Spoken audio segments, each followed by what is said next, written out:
Very warm welcome to you all on behalf of the University of Liverpool and its partners here at the Florence Institute, or more affectionately known as the Florey. My name is John Flamson. I'm one of the directors of the University of Liverpool.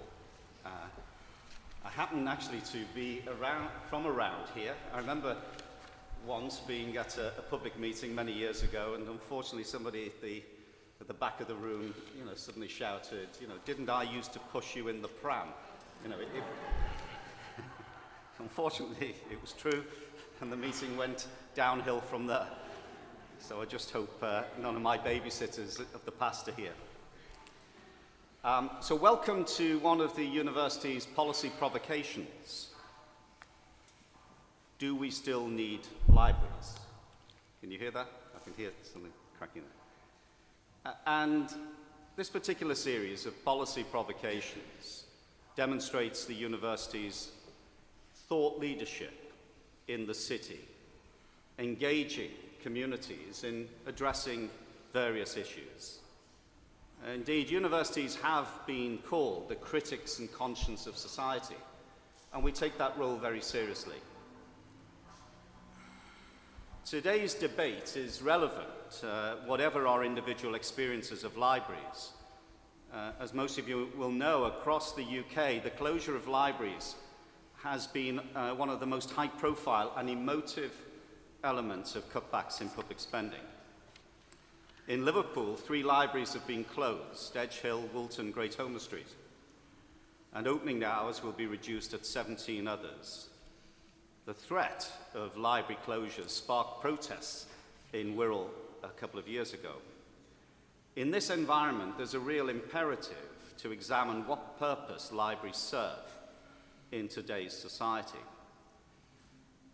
You will know that Liverpool was itself a global pioneer in municipal library provision, with the Liverpool Lyceum at the bottom of Bold Street, founded in 1757, housing one of the first lending libraries in Europe.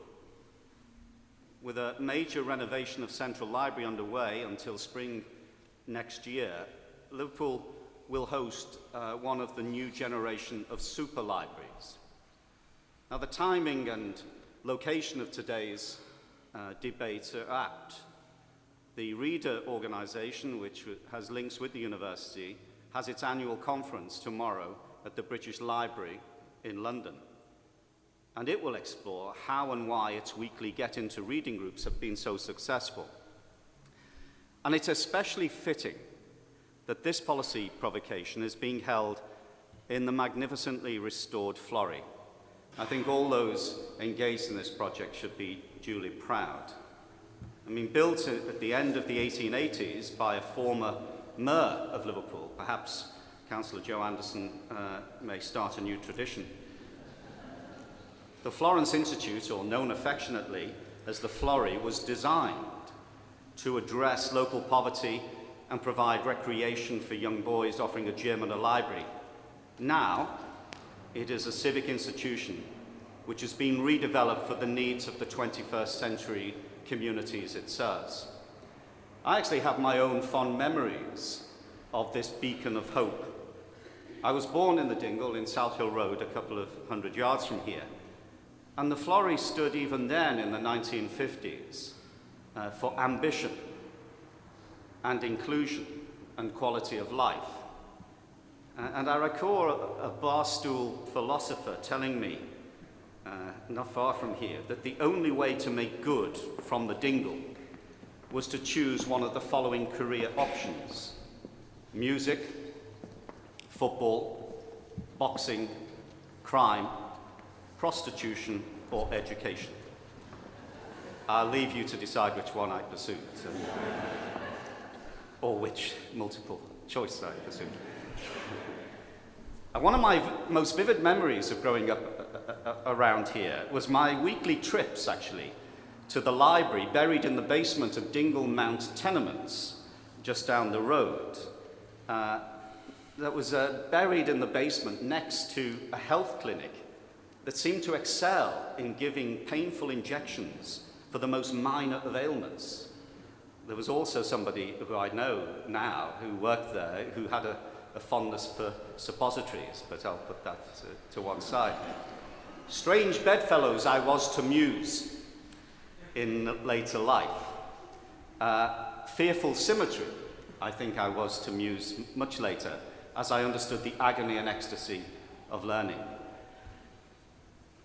And our university stands for learning, and what the pioneers behind libraries stood for, but it does stand for more. Our founding motto is for the advancement of learning and ennoblement of life. It could indeed be a clarion call for libraries themselves. And a friend of mine, a walking pop encyclopedia, referred me to the opening line of the Manic Street Preachers single, which some of you may know, A Design for Life. Libraries gave us power. It was inspired by the words, apparently, above a library in Newport, in Wales, where the band is from. But is it still true? Or are library lovers living in the past, in denial about the privately consumed cyber world that has engulfed us all? Are we being true to the pioneers of old? Are we, as G.K. Chesterton would bid us to do, respecting those who have gone before us? As he put it, tradition is the democracy of the dead. Or is it all just too hard? Well, we're going to hear from each of our panel, and they will have 5 minutes each, and I will get signals if you go over that, to give their views. I'll introduce each in turn, and then we'll open to questions from the floor. First of all, we're very fortunate, straight from New York, to have Professor Jonathan Rose, who is the William R. Keenan Professor of History at Drew University, where he directs the graduate program in History and Culture. He was the founding president of the Society for the History of Authorship, Reading and Publishing. His book, The Intellectual Life of the British Working Classes, won the Longman History Today Historical Book of the Year Prize and the Jacques Barzun Prize in Cultural History. His other works include The Holocaust and the book Destruction and Preservation, a companion to the history of the book, and soon to come, The Literary Churchill. Ladies and gentlemen, Professor Jonathan Rose.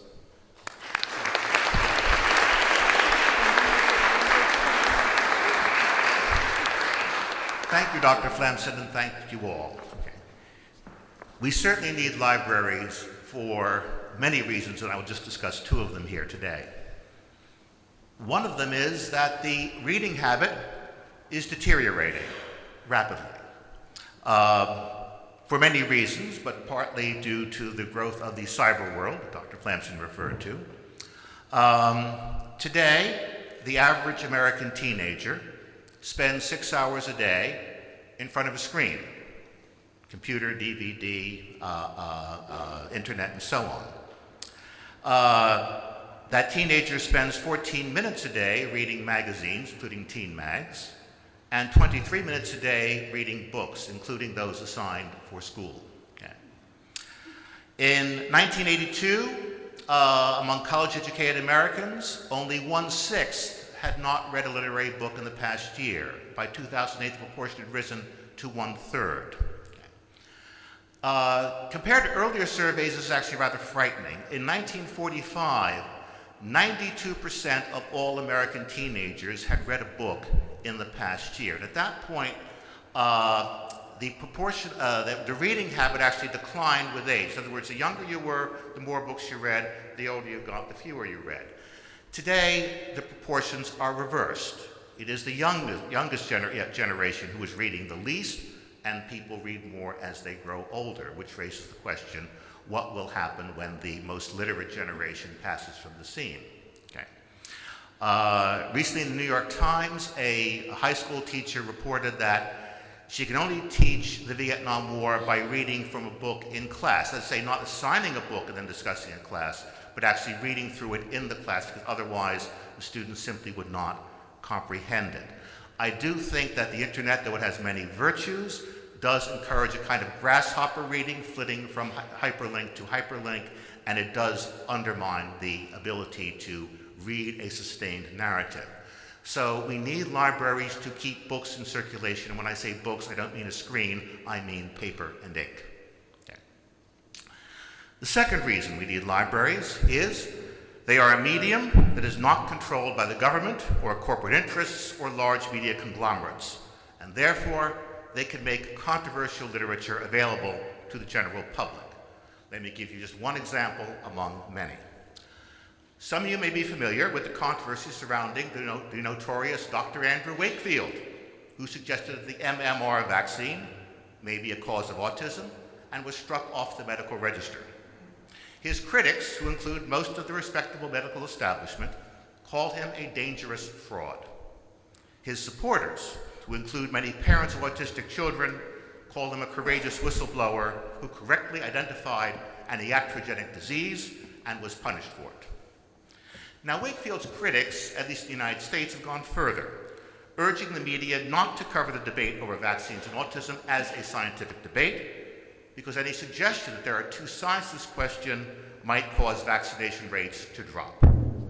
In the United States, at any rate, the media appear to be following this policy. One book defending Wakefield's position, The Age of Autism, by Dan Olmsted and Mark Blaxill, was published by St. Martin's Press, a prestigious mainstream publisher, but it was not reviewed by any American newspaper. In spite of that, however, according to WorldCat, this book is stocked in about 600 American public libraries. And I'm offering that just as an illustrative example. I'm sure many of you have causes and issues that you feel are not being adequately treated in the mass media. Well, librarians don't answer to Rupert Murdoch, they can't be pressured by advertisers, and they jealously guard their right to acquire any books they see fit, however provocative they may be. That's why we need libraries. Thank you.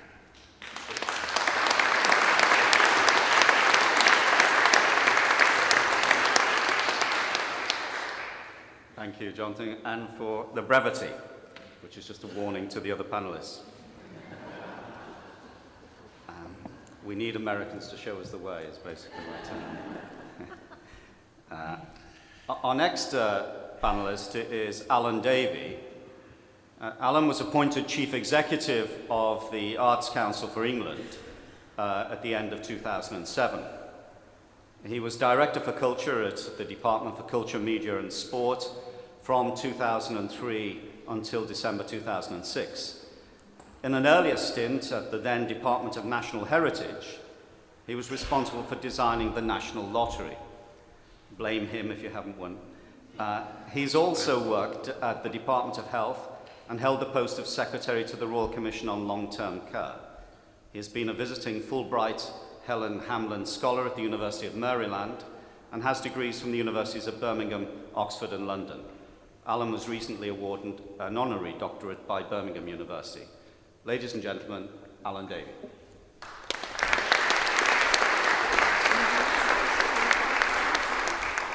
Thank you. Well, do we need libraries? My short answer is yes, and my slightly longer answer will also be yes, and I'll expand a bit on that.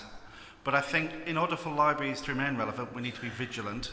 We need to make sure that libraries remain vibrant, sustainable, and offer modern services that entice and engage the needs of the communities they serve. And they need to be welcoming and transparent kinds of institutions, if you like.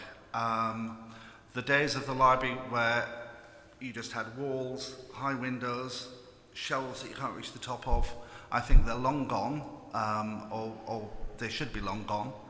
And the modern version of the library that looks out onto the high street, that might offer a range of services such as registration of births and deaths, which is happening in Sevenoaks in Kent at the moment, or other services that ensure that people come into the library buildings and then might get interested in what the possibilities of what's going on there, I think are very, very important.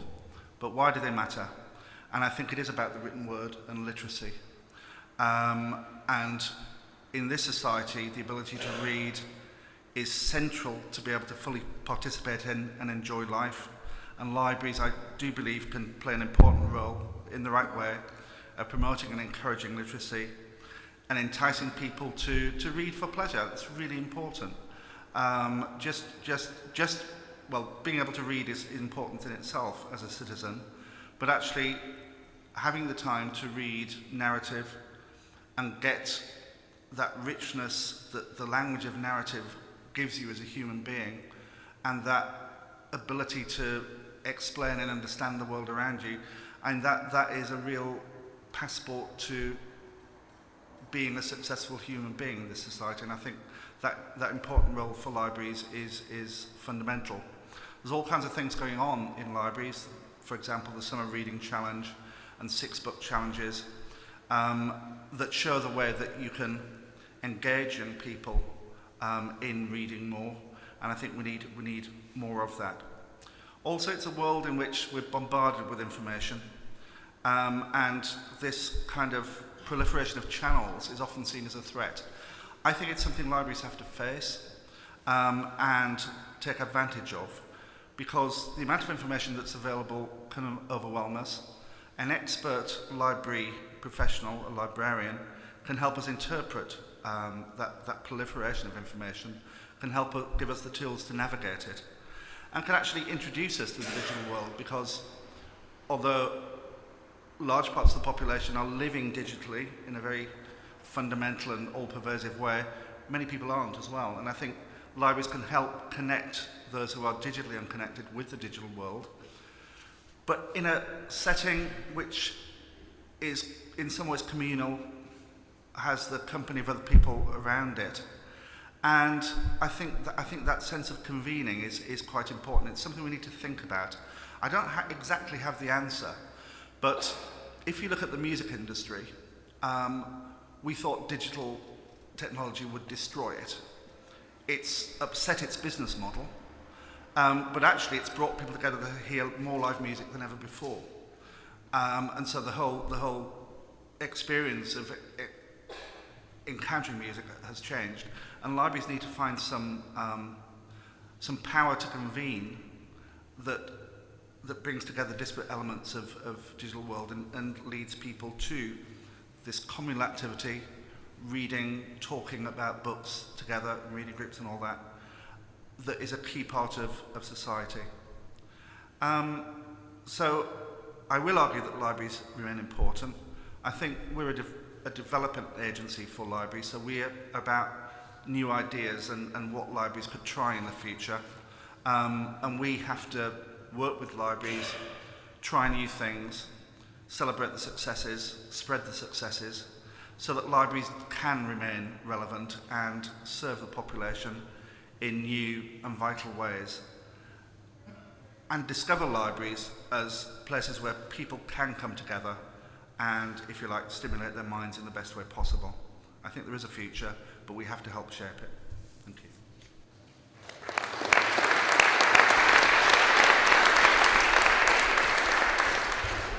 Thank you, Alan. Our next panellist is Sue Charteris. Sue is a strategic advisor on leadership and public policy. We'll no doubt be evaluating our policy provocation series. And chair of the Reader Organisation, a social enterprise dedicated to bring people and great literature together through shared reading. Sue's particular interest in local public services includes helping councils to review and transform public library services. She's the author of the Charteris Report on Public Libraries in Wirral and has recently served on the Lambeth Libraries Commission. In 2011, she set up Equal Value Limited to support individual leaders and their organisations to implement change. As director and chair of the Shared Intelligence Consultancy between 2000 and 2011, Sue worked with local authorities on service improvement, including the local government group's Libraries Improvement Programme. She was formerly Chief Executive of the London Borough of Merton and Executive Director for Kirklees Metropolitan Council. Ladies and gentlemen, Sue Charteris.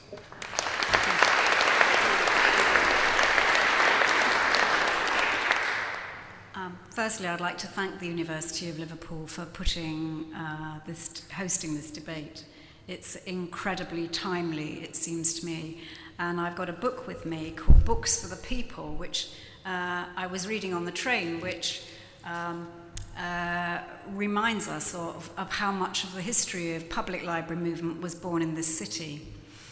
And I was going to say that I firmly agree with the motivations behind the founders of public libraries in the UK, and until I realised that the founders had very aspirational intentions behind public libraries. It was to encourage the working classes to give up drink. So I'm going to take the spirit of the great reformers and philanthropists like Carnegie, who really pushed for the introduction of public libraries and democratic access to libraries as my motto. I used to work in a building which was Southall Public Library, and on the door it said "Knowledge is power." It's in the doorstep, and I'm meaning libraries as an access into the world of ideas and reading.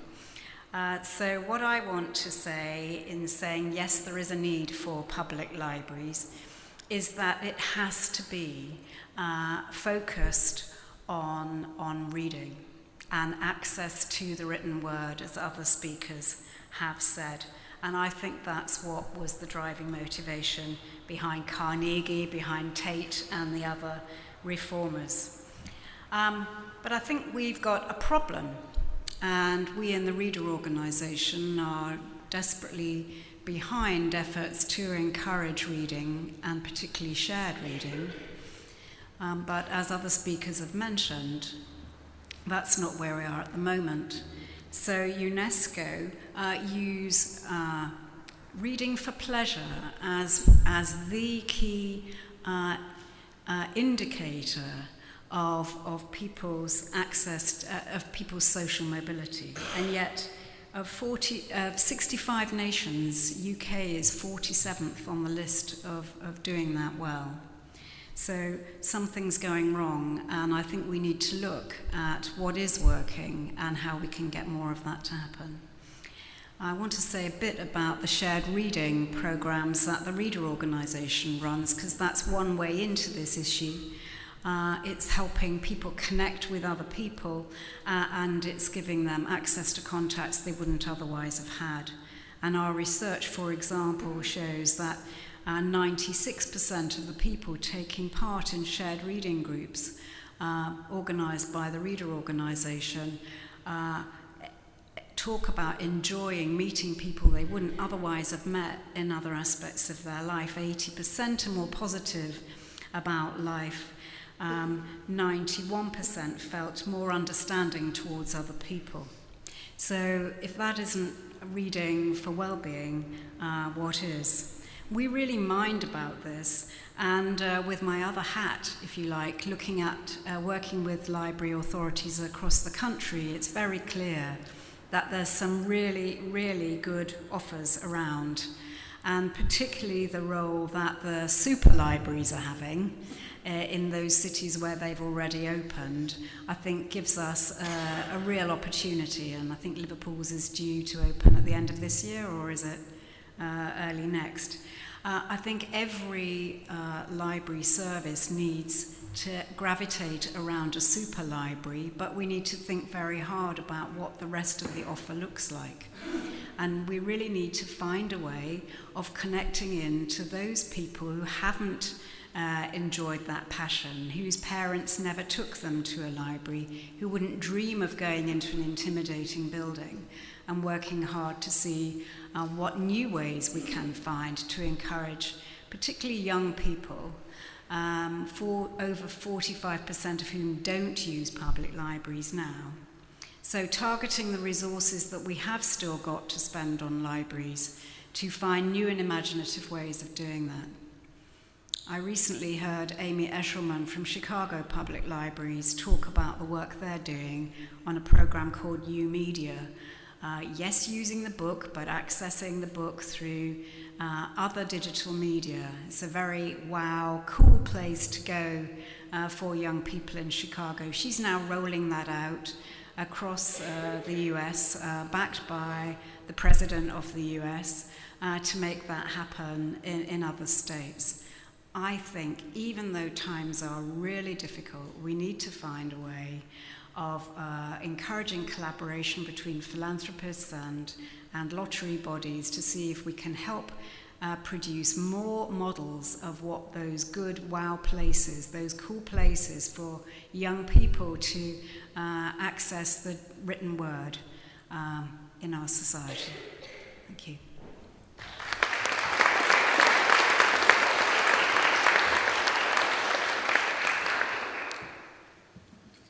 Thank you very much, Sue. Our final panel member is a politician, and of course, no panel would be complete without a politician.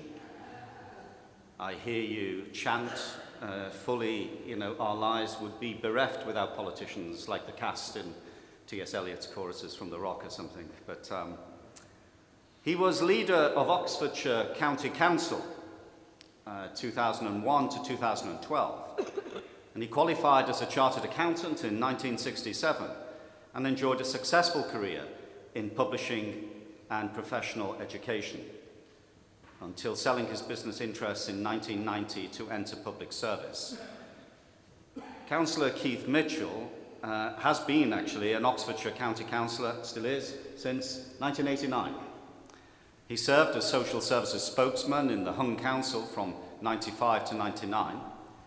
He has been Conservative group leader since 1999 and was elected leader of the council in November 2001. On 5th of November, he announced his intention to stand down as leader of the council. Among other things, he has been a board member of the South East England Development Agency, vice chairman of the Local Government Association Community Wellbeing Board, trustee of the Oxford Preservation Trust, and a member of the Brookes University Court.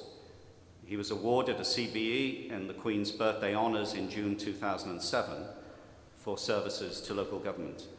Ladies and gentlemen, Councillor Keith Mitchell.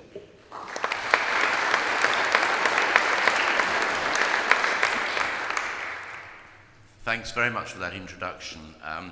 I am demob happy today. This is the first day of freedom for 10.5 long years. But I'm not here to win a popularity contest. I'm here to be realistic and to speak the truth. I want to start with a little background from Oxfordshire, and then I want to ask where I think that takes us in terms of the question that's been put. I have 43 libraries in Oxfordshire. You wouldn't have put them where they are. They've grown up by accident. They're all over the place. Some of the largest towns haven't got them. Some of the smallest villages have. We're 1,000 square miles, and we are polycentric. We've got a big city in the middle. We've got medium-sized market towns and loads of small villages. If we were to have a library in every settlement, we would have about 430, I think. Last year, I had to take £119 million out of my budget over the next 4 years. We've all had to do it out of a total £1 billion spend. I spend about £8 million on libraries, and I sought to take £2 million out. I spend £250 million on social care, and I had to take about £60 million out. We went out to consult our residents. We felt we had to close 20 of our 43 libraries, the smaller ones that had another one near. We also felt we had to cut £60 million from social care. You would have thought the end of the world was coming as far as libraries were concerned. There was bedlam. I can't tell you how many meetings I attended in how many towns and villages as big as this meeting, with people very angry, very, very determined not to lose their library. And did anyone worry about cutting £60 million out of social care? Well, I'm afraid they didn't. I had Philip Pullman and I had Colin Dexter giving me hell, and a whole range of BBC lovers. They all live in Oxford, you see. Well, I could cope with all of that, but when I get phone calls at my home on Sunday evening from Number 10, and the Prime Minister's asking about his libraries, then I know I'm sort of losing the battle. So we've come to a compromise, and we've promised to keep all 43 open, although we actually believe that's probably not a good decision. We don't think it's necessarily an efficient and comprehensive service with some of the small ones we've got, but we're going to do that.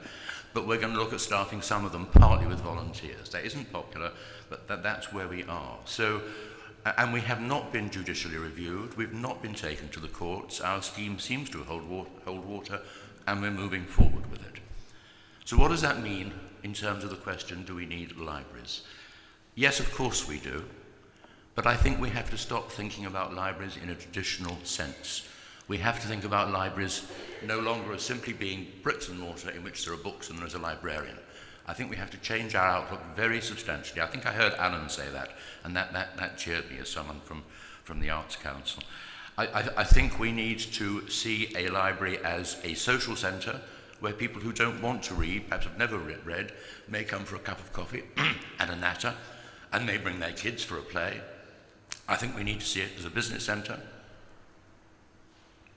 where people who maybe their internet's gone down or they need some extra capacity can come and use facilities in their library. I think we need to see it co-located, perhaps with a GP surgery, perhaps with the police. One of my villages near where I live has a police surgery once a week in a small room in the library, and you can come and take out a book and report a parking violation at the same time. And I have to ask some questions about libraries.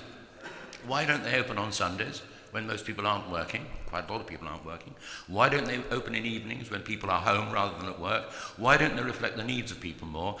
Well, I think some of the professionals in the library service, and I said I'm not here to win plaudits, need to think in retail terms. And I'll take Hillingdon Council in London, who look to employ retail staff in their libraries, as well as people with a library background. So I think we've got to open this right up. I think we've got to think about the buildings that contain our libraries, containing more than just books and CDs and internet equipment, about opening up to a wider community offering. We're going to have less money to run less facilities and less buildings. Let's use those buildings sensibly. And then once in a while, someone who doesn't think they want to read, who's coming for a cup of coffee, will actually take a book home and enjoy it. And you'll grow your membership that way. And you might fill that gap between the young people who use the libraries and the older people who use the libraries, and the middle gap that somehow don't seem to. So yes, we need libraries, but come on, wake up, smell the coffee. We've got to change how we operate. We've got to think outside the box, and our libraries have to take a different format, and then they will survive. Thank you.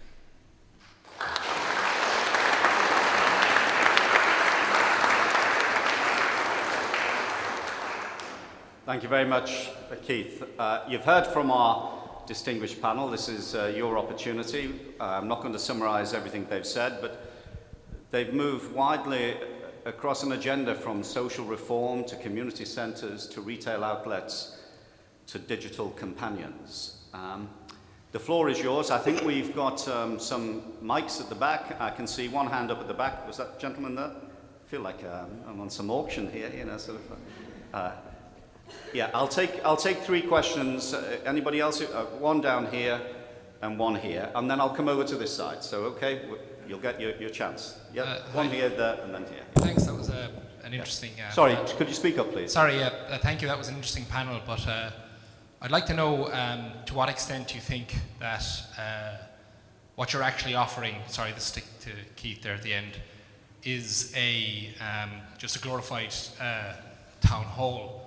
I mean, if libraries lose the sense that they're exclusively for reading and for learning, what's the point of a library? I mean, why don't we just have the town hall and keep some books on the shelf while we're there? Okay, thank you. One at the front, well, two at the front, actually. So. Thank you very much. Well, thank goodness for Keith Mitchell. It's called provocation, so can I push the provocations debate slightly?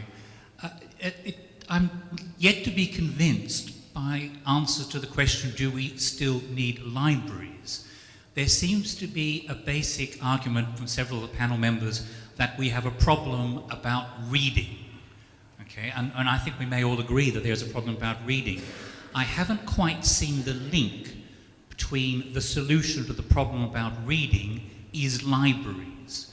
I think if libraries didn't exist, and there was a big debate about how do we address the problems of reading, particularly reading better quality work, which seemed to be a subtext to what several people were saying. I'm yet to hear the answer as to we would come up with libraries, or what sort of libraries we would come up with. I would like to hear the answer to that. And I do think that there is more to explore in terms of the business model. Alan referred to the business model of the music industry. The business model of the music industry seems to me to be not yet resolved. There are music industry distribution platforms and so on that are going through hell in terms of coming to terms with the internet and so on. And I think the same thing is happening here. I'm sure I read a report a few years ago that said that if we are concerned about sort of circulating books more widely, actually, if you closed all the libraries, the savings would mean that you could give everybody in the country a Kindle and a year's worth of 50 books. Now, I'm not saying that's necessarily a solution, but I'm not sure that we're really pushing the envelope and throwing the cards up in the air to address the provocative question of do we still need libraries? Okay, thank you, Jeff. And then the gentleman here. Hi. I just wonder whether the decline of the library service, particularly in this city, has been due to the fact that library managers in particular haven't really grasped the nettle, and most of the good ideas in public libraries have come from outsiders in the last 10, 15 years. I'm thinking particularly of opening the book and the whole concept of reader development and active intervention into getting more people involved in reading and reading more widely and more fully. And also, we're lucky enough to have the Reader organisation in the city with, you know, lots of ideas, again, about engaging people in the act of reading, sharing reading and ideas like that. I don't feel that libraries have taken those things on board as enthusiastically as they should have done, and I think we may pay the price for that. I'm also a little bit worried about the idea that super libraries may be the solution to the problem. I think in this city, we've always had a huge central library and tiny little libraries surrounding it. I'm worried about the price we're going to have to pay for this super library. It's going to cost £47 million. It's got to be repaid. I'm concerned that the community libraries, which are situated close to where people live, may have to pay the price for that. And the main people who will pay the price are children who won't be able to get down to the super library, and elderly people will also have difficulty in getting to it. I think they're the people we need to be targeting and encouraging more people to come together to enjoy reading at all sorts of different levels. Oh, okay, thank you. I'm not going to summarise everything that people have said. Like good Scousers, you have a mixture of observation, comment and question, which I think is perfectly acceptable. Like a good trade unionist, I could say we will put this as a composite question to the vote. I think the three questions actually interweave, and I'll start with Sue, and then I'll come over here, and then Alan, and then Keith. I think the question is really what's the purpose of libraries? What's the purpose of libraries? Are we just making this rather convenient leap between a need for reading and the need for libraries? Shouldn't we just have Kindles for all? You know, do we have the right business model even if we want them? Or are library managers out of touch? Are we investing in the wrong things? There are lots of other nuances I know, but I'm just trying to summarize some of the key points there. So we'll start with you, Sue. Yep. And then I'll ask each in turn. Okay. I mean, fair comment. What I'm trying to argue is that reading was the core rationale for the service and still is at its heart. I completely agree with putting other facilities in there as well to encourage coincidental use. Absolutely. Very effective model. But I'm really worried about the arguments some campaigners are making, which actually says, well, actually, we need to keep this building as a wider facility for the community, and the library use is coincidental. If you say that, I think you end up saying, well, we don't need a public libraries legislation anymore. because, you know, there are a whole proliferation of community facilities all over the place. The question is, do we need something, not necessarily everywhere, not on every street corner, not in every village, where people can come together for the collective endeavour of access to knowledge in whatever form that takes. And the evidence before me is yes, we do. It's safer to talk, in this company, it's safer to talk about Lambeth. So I'll tell you what Brixton Library looks like if you go in there at 5 o'clock at night before a council meeting. It is really tired building. You wouldn't wish yourself to have that facility, but it is packed. It's packed to the gills. People are sitting on the floor. They are studying. They are having conversations with their youth worker. They are learning together. They are filling in housing application forms. Same if you go to other places in the country. I think this notion that everybody can do it on their own at home is a faulty one. I suppose we're going to be really provocative about this. Maybe it boils down to, is the catch-22 when we started to say libraries are for everybody? And that's what I mean about the super library. If library at the city centre is the place where the best book stock is, where you've got your reference library, where the opening hours are extensive, then that facility has got to drive the rest in a different way.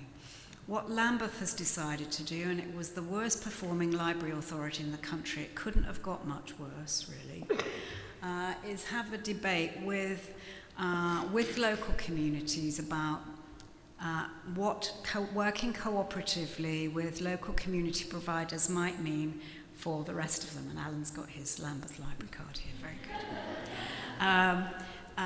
And it's not going to be easy. It's going to be a painful journey, but it will be better when it's through.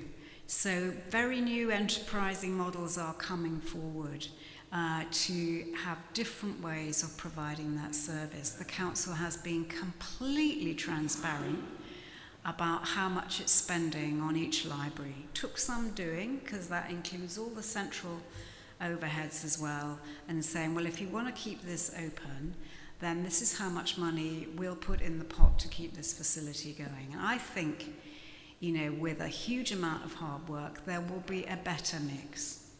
I think the thing about libraries is they help people through transition as well. I've talked about young people, but this notion that everybody is digitally savvy isn't true. It might be true in 10 years' time. It's not now.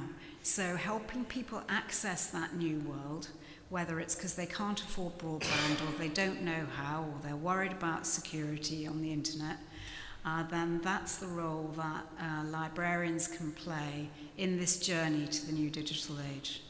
And I think we can look 10 years ahead. I'm not sure about that. Sue's majored on this question, so it means that you've got a supporting role now in terms of Alan, Keith and Jonathan, and then you can major on another question in a moment. But just a very brief response to the generality of the questions that were put earlier. So Alan, then Keith, and then Jonathan. Okay, well, I mean, the point that was made about are we in danger of creating buildings that are just... And I think you have to have the library offer at the heart of it. But you think about what other things would go in there. And I've seen recently a new library on the edge of a housing estate. It's of a good size. It's with the health centre. There are no walls between the health centre and the library itself.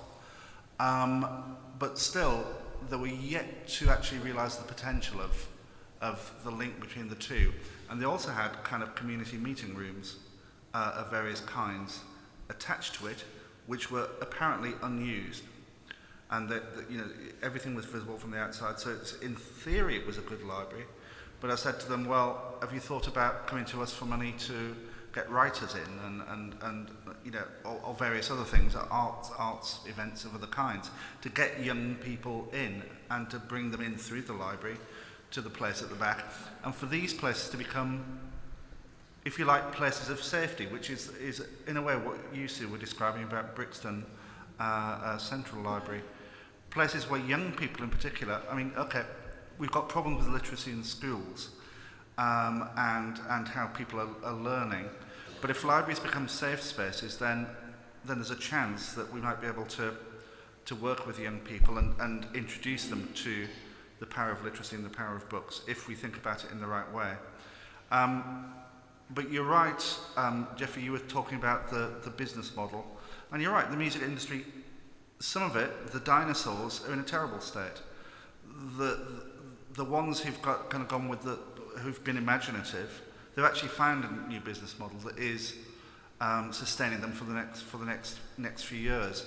But if you like, we've got a similar danger here. The dinosaurs will lose members and users and all that kind of thing. We need to think differently and think imaginatively. Okay, I'm going to push it on. Yeah. Ask Keith, where a particular point was made, and you alluded to this before. Are it links to the question, are library managers and those responsible for policies out of touch? Are they the dinosaurs that one has in the music industry, and do they need to be tackled? And then I'll ask Jonathan for some concluding remarks in a moment on this. Yes, I'm afraid some are, and I don't like blanketing a profession as a whole, but I don't think there are enough librarians with a forward-looking, out-of-the-box view of how to change the service. There are four pressures. There's the reading pressure. An awful lot of people just don't read, and it's very hard to get them into a library. Those that do tend to be either young, school age, or at the other end of their lives, and there's that big gap in the middle that needs filling. That first pressure. Second pressure, the internet. The internet means we can read on Kindles, on trains. We don't need the physical book. Sorry about this if we don't want it. And the internet provides a huge information resource that can almost make a library redundant in the old format. Second pressure. Third pressure, money. Spending cuts are not going away. The next spending round will be worse than the last one. There'll be more cuts across public services, and it will be very hard to sustain libraries against social care unless we find ways of preserving them. I think that is so important. We are in danger. And fourthly, people are so attached to buildings, to pubs, post offices, shops, and libraries. It's very hard, and hospitals.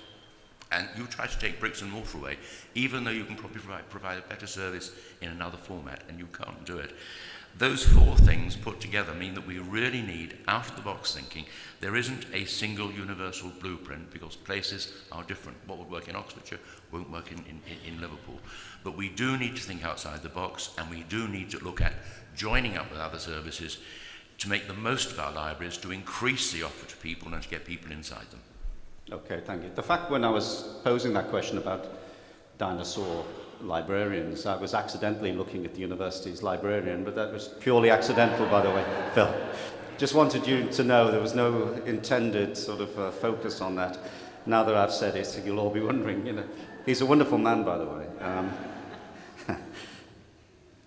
There was a question there, what's the point of a library? It sounds like a very good question for an academic, but what's your reflection on what you've heard?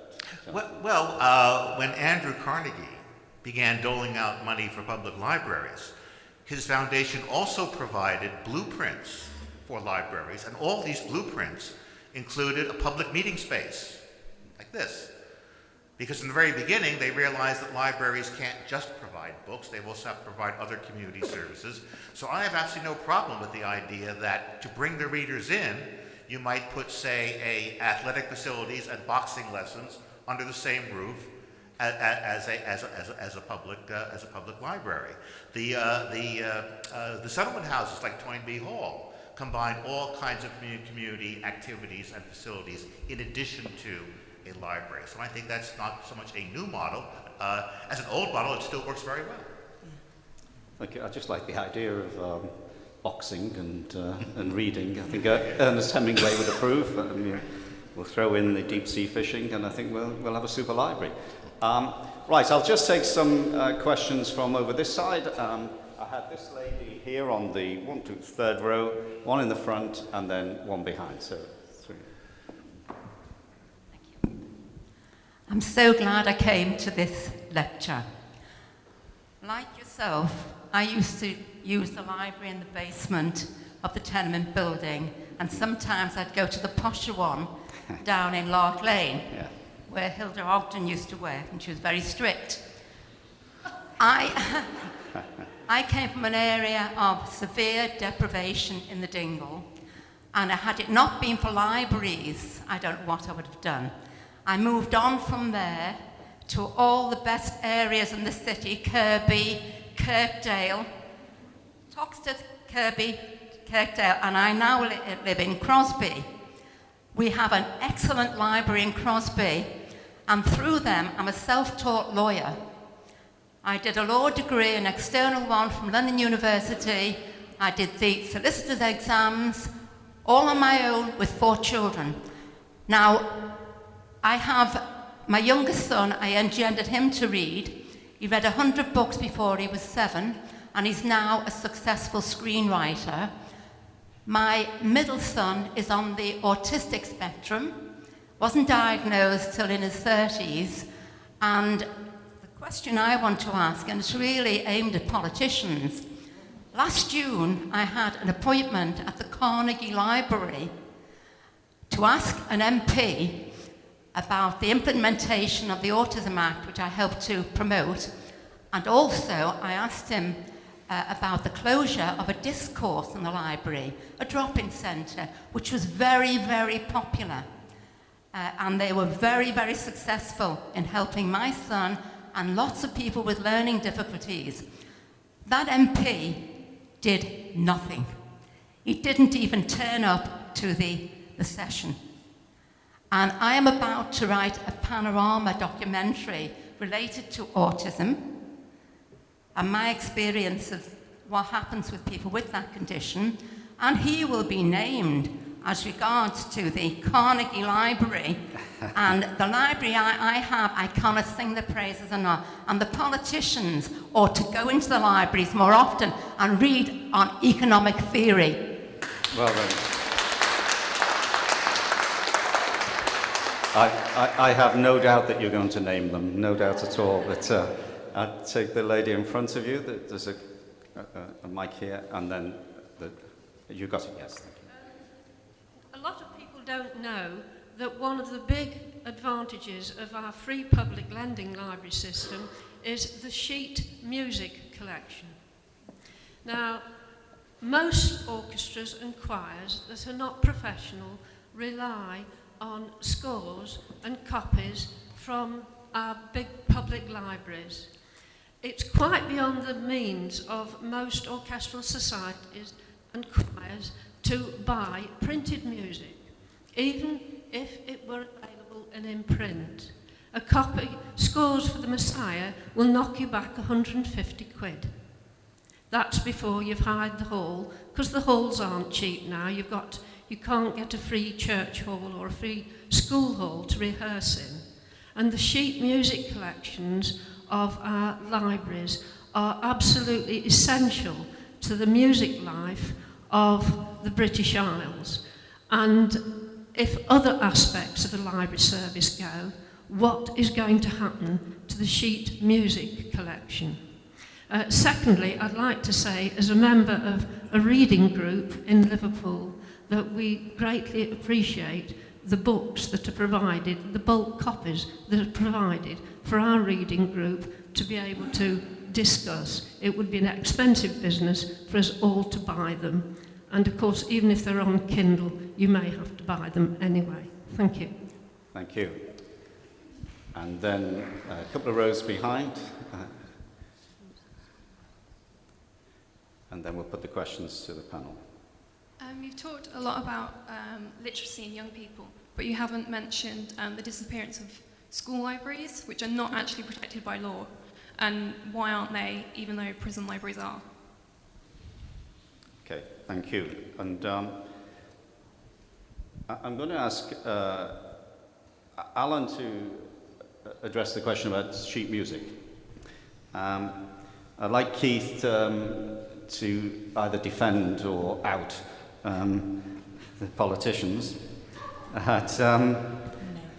And then I'll ask Jonathan and Sue to give their views succinctly around school libraries and their links. In fact, just on that particular point, there was a gentleman Mr. Peter Lees, who sent us an email and he couldn't make it, and I think it's a related question about whether the panel thinks it's sensible to integrate school and adult facilities on school sites. And his particular view was in order to make savings and encourage greater integration across age groups. So first of all, if Alan can give us a view around sheet music, and then Keith around sort of are politicians taking this seriously enough, and then if Jonathan and then Sue could give some views around sort of school libraries and other links. Okay, Alan. Well, I'm afraid my view on sheet music is rather boring and short. I agree with you. I think the great sheet music libraries of this country are a real asset. They're part of our heritage. And just what you said, amateur music making up and down the country couldn't happen without them. We have knowledge that some around the country are in danger. I think we, as the Development Agency for Libraries, have to have a conversation with local authorities, where these cases emerge. And I think one of the advantages that we have as an arts council is, we fund a lot of activity with local authorities across the country. And so we can talk to them about the whole cultural provisions. So if something like this is proposed, we can have a kind of serious conversation with them. But, I agree with you, it's something we do have to take seriously. Because these collections, often they've taken many, many years to accumulate, and they've been used across the years. And they're part of the treasures of this country, actually. And who should we lobby more on that issue? And then that will lead into Keith as well. Well, the problem is that it's all about local provision. So lobbying more, we actually need to talk about it more, and we actually need to acknowledge the importance of these collections more. Yeah, because many people may not know. No, actually, they're hidden treasures quite often. Yeah. They're known by the people who know them and use them. They're often quite. They do take up a lot of space, and you might think it's tempting to some librarians to put them in the stacks well out of the way, etc. But I think the best collections are about making the stuff available, and I think it's the backbone of our kind of music making tradition, actually. So then, Keith, politician, saviour or sinner? The lady with the autism in the family, whose MP didn't turn up to a surgery for her, if you want to come and give me his name after this event, I'll blog about him tonight for you, just to get the ball. Now take him up on that offer. Take him up on just that. To get the ball rolling. in terms of politicians taking responsibility, I can only talk about my own area, which is in county council work. We're a two-tier local government area, which is more complicated. I could exempt libraries from spending cuts. We did exempt two services. We exempted our fire and rescue service, because if your house is burning down, you want a fire engine there damn quick, and we fund our fire service directly. So we made no cuts to them, and we made no cuts to services for vulnerable children, because we did not want a baby P case on our hands. So we maintained our social care service for our very vulnerable children fully. That meant that the cuts had to bear on what was left, and that included the library service. Now, we could have exempted libraries. We could have exempted a whole range of things, and I tell you what we would have ended up cutting is social care, because it's the biggest bit of our spend. Mainly elderly people, but also people with learning difficulties, people with disabilities of all ages, and we would have had to cut, and there is a demographic time bomb there, because there are more people living longer, needing greater care. So for all politicians, national and local, the biggest real problem we are going to face is the funding of social care. And if we do exempt the things that we think we love, like libraries, like some of the other special things, like sheet music, then it has to go somewhere else. It's a zero-sum game. And if it isn't libraries and it isn't social care, it's the road network for my council, because that's the other big spend. and we've got quite a lot of potholes in Oxfordshire already. So I know it sounds I know it sounds as if I'm ducking the issue. I'm free. Someone else has to worry about it. I've worried about it for 10 and a half years. But your campaign begins here and today. There is no solution because it is a zero-sum game, and the cuts have to fall somewhere. Okay, thank you. And Jonathan and then Sue, any views around, particularly around schools, but linked also to the wider library provision? Yes, okay. You raised the issue of autism. Autism, of course, involves an impairment of social abilities. This impairment can be corrected if autistic children are forced to, are given the opportunity to exercise their social muscles, just as a polio victim can recover the use of their limbs, sometimes through physical therapy. The one thing you don't want to do with an autistic child is leave them in front of a computer screen all day. Then they get worse. If they go to a library, that's a social activity. They have to interact with the librarian. They may participate in some of the social activities, community activities that libraries may also sponsor. So that's why I think you're right, it is so important for the learning disabled. Yeah. School libraries, yes. I think this is a real, I'm trying to be upbeat about this. I think we have lost a massive opportunity with the new schools that have been built in the last 10 years by not putting, you talked about Carnegie having meeting rooms in the template. You know, co-locating with libraries could have been the way forward in many places, not all. I can take you to a secondary school in the northeast of England where there was a fantastic community library in the school, and overnight, allegedly without telling the librarian, the school had a wall built between the library and the school because the boys were bunking off through the library. What a waste. That those things couldn't be sorted by conventions, by other means.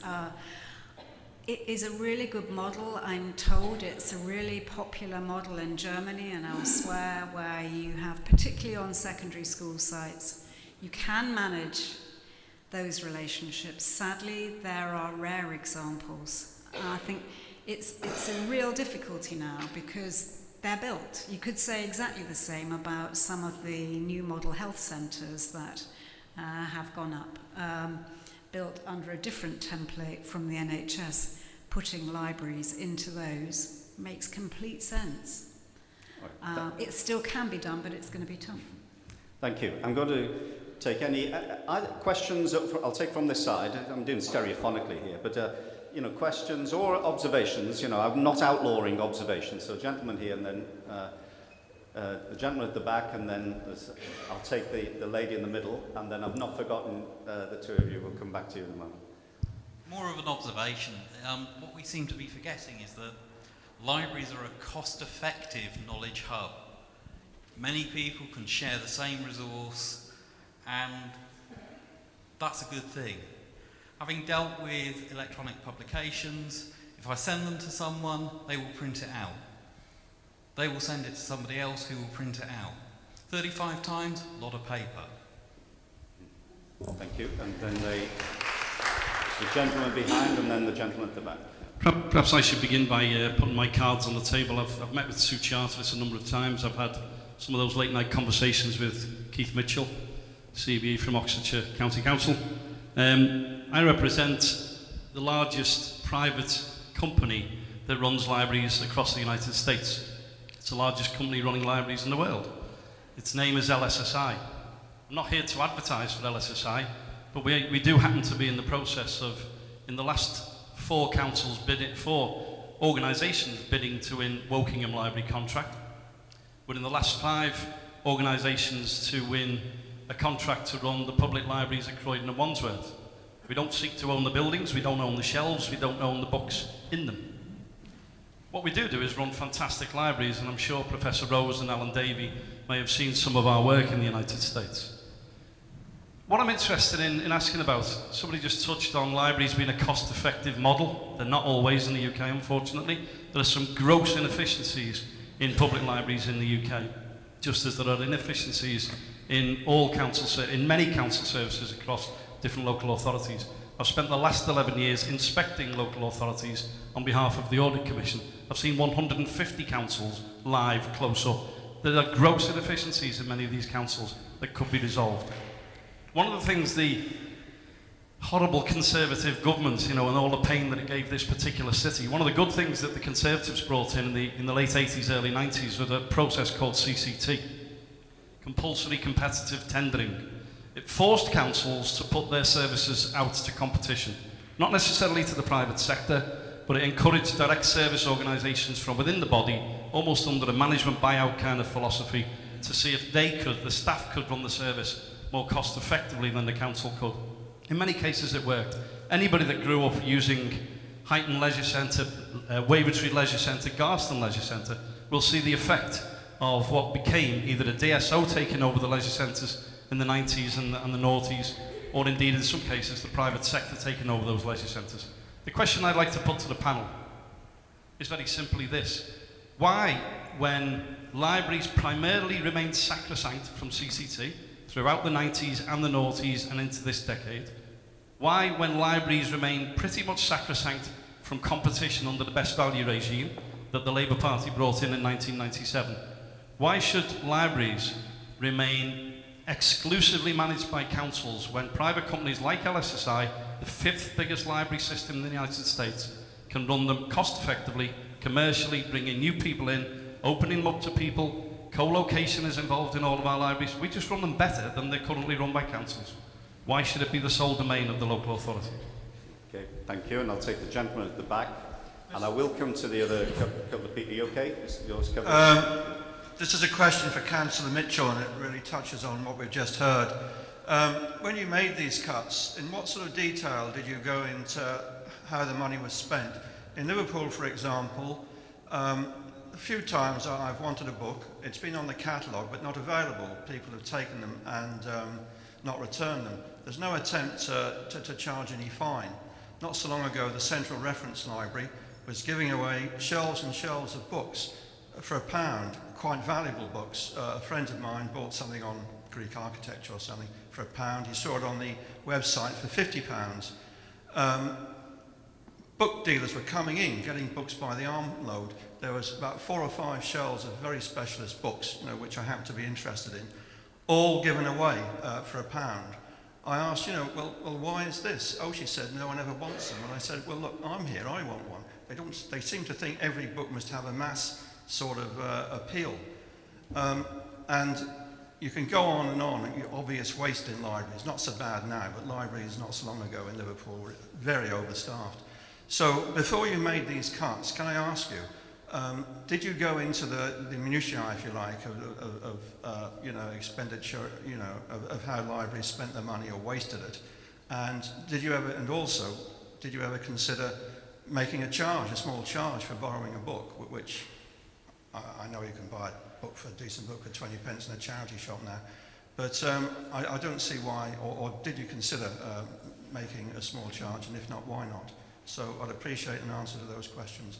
Incidentally, the closure of school libraries, this is apart from my question, when the selective schools closed, and when schools closed rather, huge libraries, Queen Mary for example, somewhere in the north of the city, used to be a selective school, a tremendous collection of very valuable books. As far as I can know, as far as I was told by the teacher who was a librarian, they were all dumped in a bin.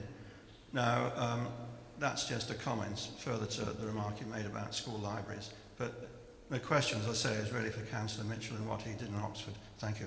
Okay, thank you. I think we've had a few comments there, as well as an observation about libraries effectively being cost-effective knowledge hubs. You could put a question mark after that, of course.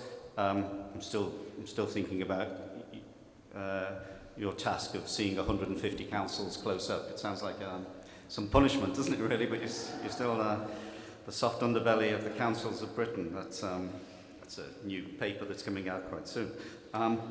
But what really been hearing comments and questions around, is this sort of the business model, you know, how do local authorities prioritize? How do they drill down into the minutiae and decide, you know, what is cut and what isn't cut?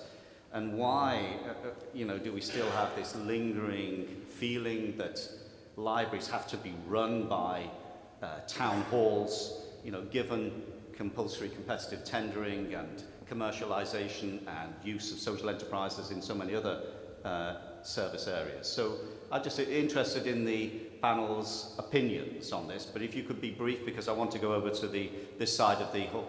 Unless there's a question related to that, I'm going to come back over onto this side of the hall. So, okay. I'll start here with you, Jonathan. Okay, yeah, you can certainly run libraries on a private enterprise basis. It's been done. In the 19th century, you had Moody's Circulating Library, which you paid a subscription to it, and you could borrow Charles Dickens, George Eliot. Most people didn't pay for these books when they were published. They were too expensive. They borrowed them, sort of like Netflix. In the 20th century, you had Boots Chemists had a circulating library. It was very popular. The drawback is, first of all, they tend to avoid controversial topics. Why is there no sex in Victorian novels? Because Moody's wouldn't stock those kinds of novels. That pretty much precluded it. Boots pretty much stock middle-brow fiction. So if you want Judith Krantz, yes, you can get that there. But more serious literature, probably not. That's the drawback. And of course, you had to pay for them, which might cut out those people who can, you know, can least afford it. Yeah, I mean, I think it's worth exploring all kinds of business models, including the setting up of trusts, etc. But you've got to think about how you go into that arrangement, whatever it is. You need a very, very clear specification and very firm vision from whoever's doing the commissioning as to what the quality and the range of services that they want. Because if you get the specification wrong, then you're done for. And I've seen some kind of examples of PFI libraries, for example, in terms of the buildings, where some kind of fatal mistakes have been made, and then you're left with something that's inflexible. But I just want to touch on a point that was made about, well, it was about kind of the status of librarians almost. It was about, I think you made the point about the quality of librarians, or the consistency of quality of librarians.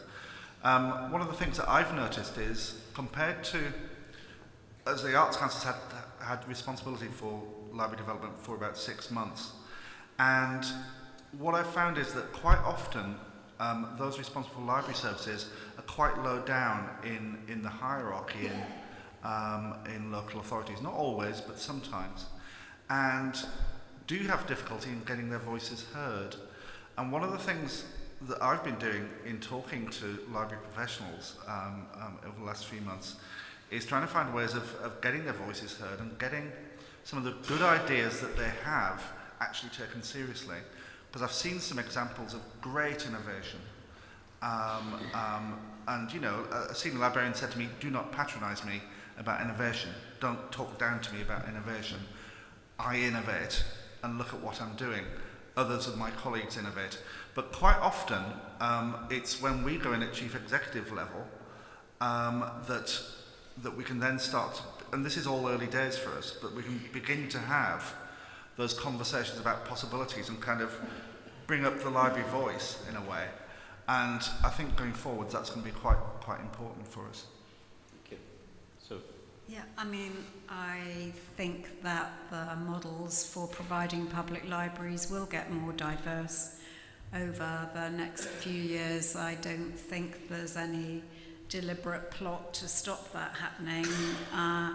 I think one of the challenges that there's been, as we've seen, is that councils have got to make such incredibly difficult decisions. They're making them very fast. And I mean, I absolutely agree what Alan said about getting the commissioning framework right. I think the programme that Alan's predecessor, the MLA, did with the Local Government Association, encouraging library authorities to work together on some key aspects of service, will actually make it easier, ironically, for private providers to pitch in with their offers, because councils are much, much clearer now about what it is they want to provide, and that was a necessary first step. For example, I had no idea that libraries provided free sheet music. And why should I? I think one of the things libraries need to do is get much, much smarter at telling everybody what you've got. You know, really, really do that. Can I just make a point there? I mean, one of the things that we're working on at the moment is with the Publishers Association, sharing digital marketing skills to help libraries market better and understand how to market better what they're about. So I very much agree with that. Thank you. Keith? We have a duty, as we have a statutory duty, to provide a comprehensive and efficient library service, and in terms of books, it must be free. We are not allowed to charge. Simple as that. Solve a lot of problems if we could charge £0.50 a time for a book, if you excuse the proper money, but we can't. In terms of the private sector, and a chap who I do know who gave a good advertisement for his business tonight, we have had conversations. I have absolutely no difficulty if you can put up a case that demonstrates you can run our 43 libraries cheaper than we can run them, and it's a genuine and real one.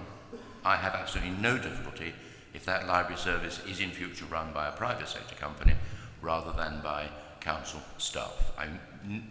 The vast majority of our services now are run by external people. They're either private sector organisations or they're voluntary sector organisations. No problem in that at all, but we need a robust business case to see that it will stack up.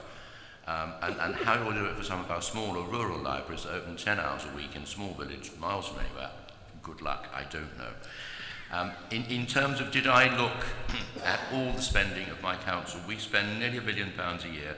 We employ 22,000 people. I am a chartered accountant. I didn't sit down and go through all of the books. I wouldn't be here. I'd be in they'd have locked me up somewhere. But other people have. I have a cabinet of people, each of whom has responsibility for an area.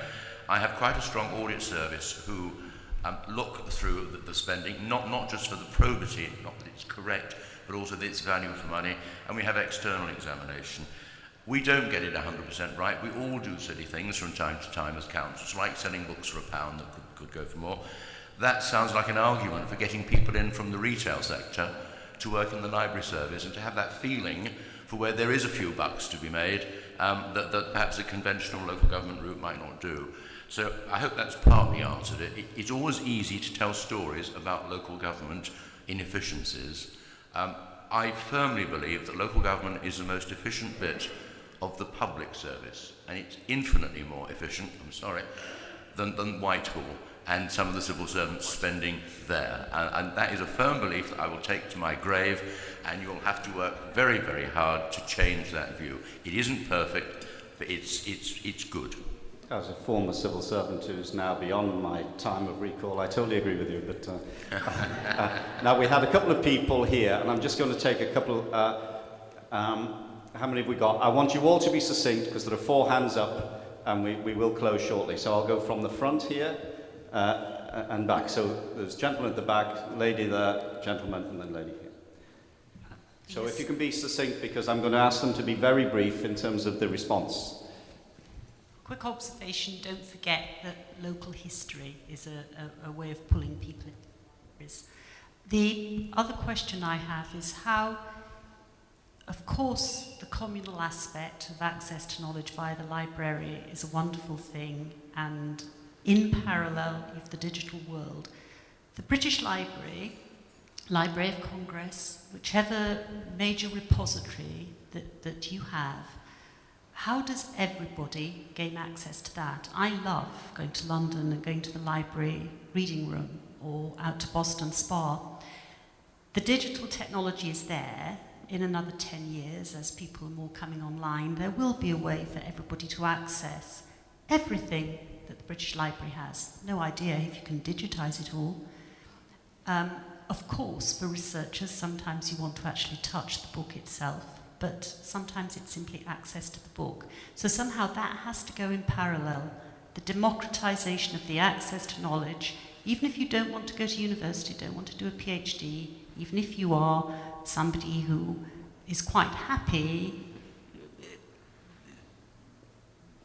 participating in something like the Working Class Library Movement or Workers' Education Authority.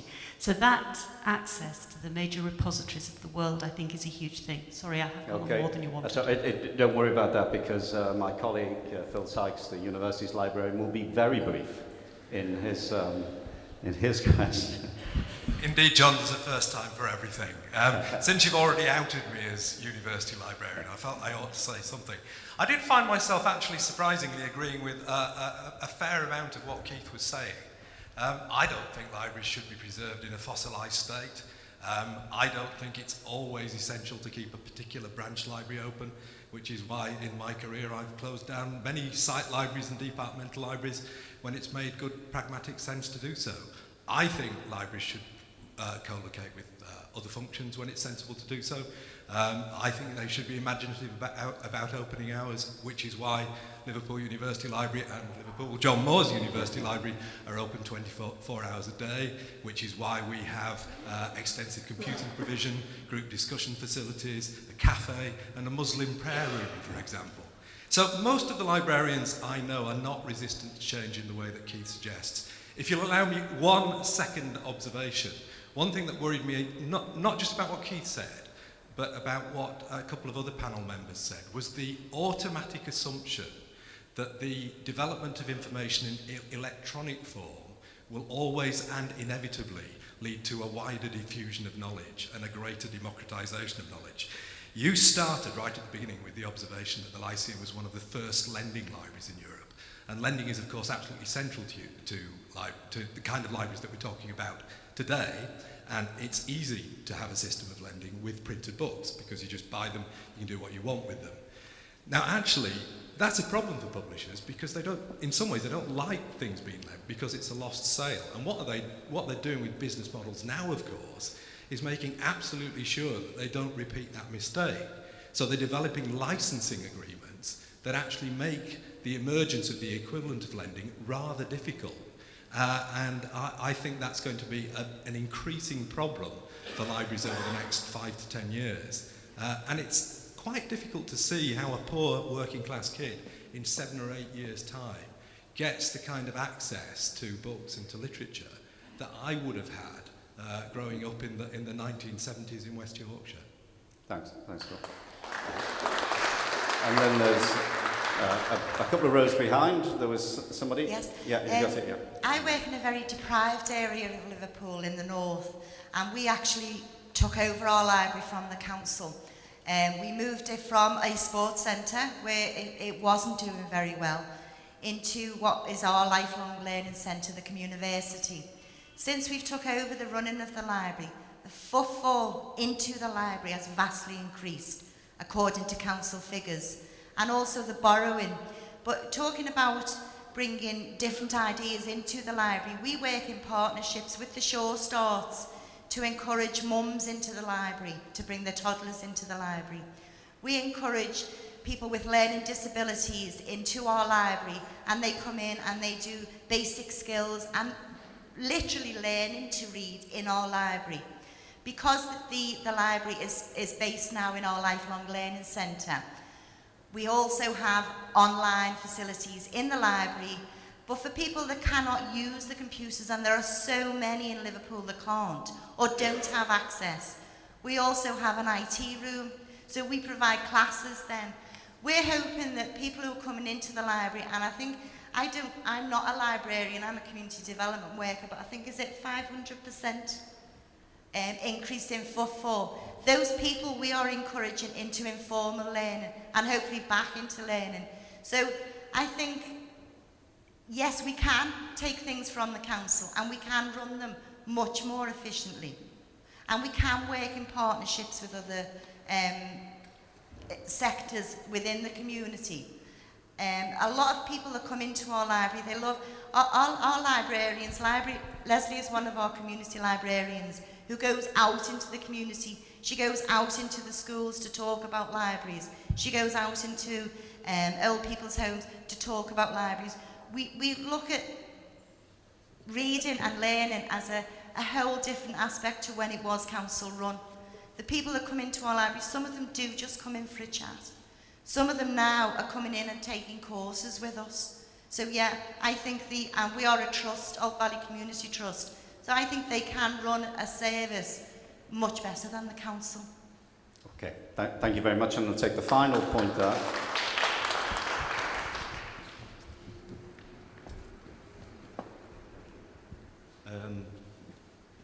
Just to a few things really, just to answer the gentleman's thought over there. Can you speak up a little, please? Sorry, is there any connection between libraries and children's literacy? I mean, I'm from the underclass, so I took my daughter to the library, to a reading group when she was under 5, and it was free, it was accessible, it was friendly and open. And I think this is one of the key things here. Libraries let everybody in.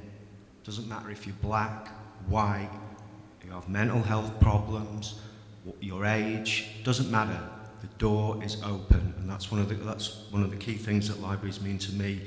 If it wasn't for libraries, Central Library, I had access to books and learning, and because I wanted to know more, I'm now a part-time student at John Moores. That wouldn't have happened if I didn't have access to Central Library. Knowledge is not power. Knowledge should bring humility, because it's only when you start to learn about something you realize how little you know and how much effort people have put into the time that they've taken to learn. Two things. Private connections with libraries. Well, there's I mean, I've had real problems with private companies taking over utilities and trains and all the things we've lost. I'm not sure if I'm willing to gamble it on libraries. Okay. And just the very last thing. And what's your final point? The very last thing.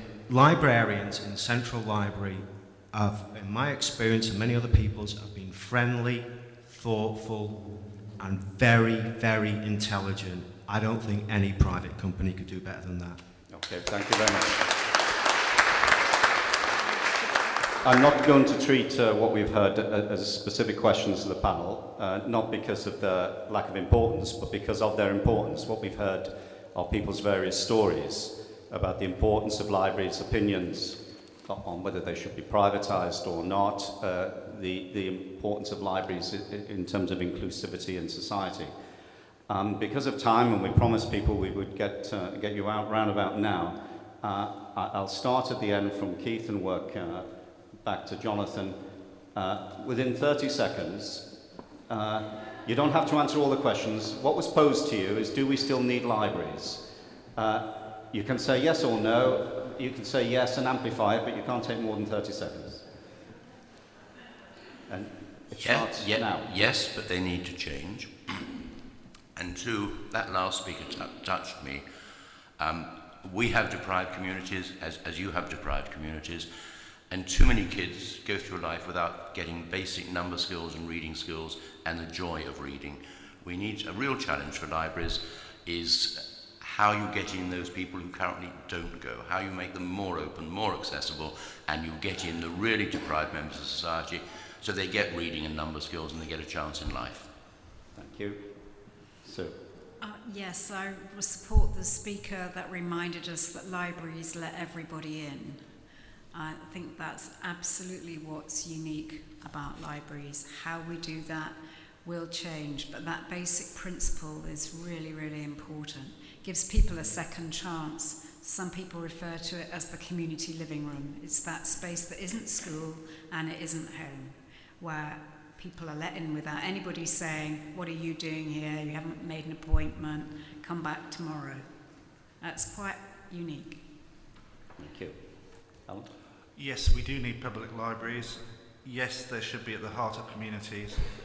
And yes, they should still contain books and give people access to books. And I think that's very important. Thank you. Jonathan? Digitization will be very helpful to researchers, but we will never be able to digitize everything. Reproduction quality is an issue, and still common readers, ordinary readers like us, especially children, are going to want to have physical books in their hands. Thank you. Before we thank our panelists, my thanks also to the team that's organised this from the university with Sean and Catherine and Matthew, for Mark Towsey's inspiration, one of our academics in suggesting to us that we discuss this topic, and obviously to the Florey for putting on such a splendid reception for us. There will be other policy provocations that you'll hear about around aid. Can aid deliver for Africa?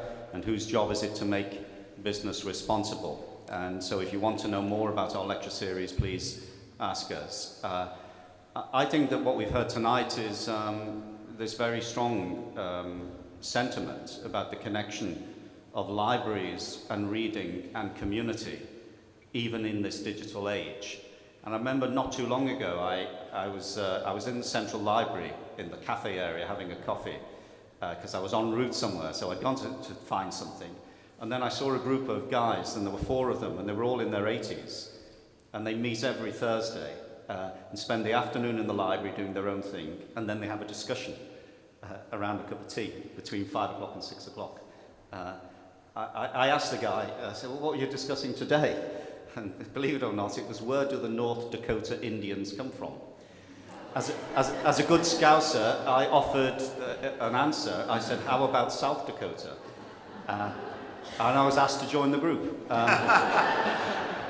that proved to me, beyond doubt, the value of libraries. Ladies and gentlemen, please give our appreciation to the panel.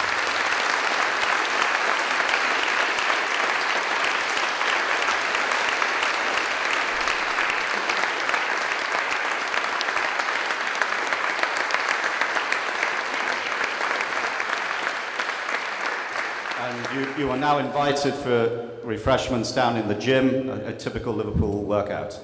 Thank you.